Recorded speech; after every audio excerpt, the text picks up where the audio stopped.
В социальной сети опубликован ролик, где башкир и татарин поделились мнением об отношении казахов к ним.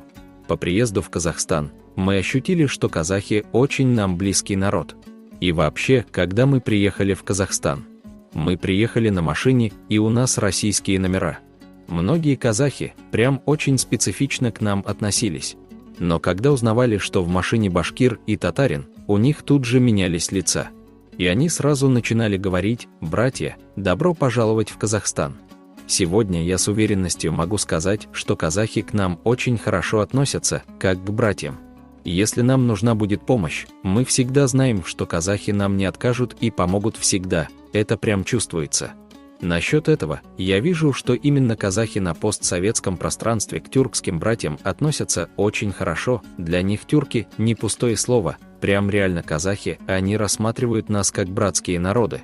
И видно, что для них это очень важно. Сегодня, не знаю для чего, но в нашем народе есть противники, которые высказываются о том, что казахи нам не братья, то есть, все прекрасно знают по истории, что есть реальные противники башкирско-казахских дружественных, братских отношений.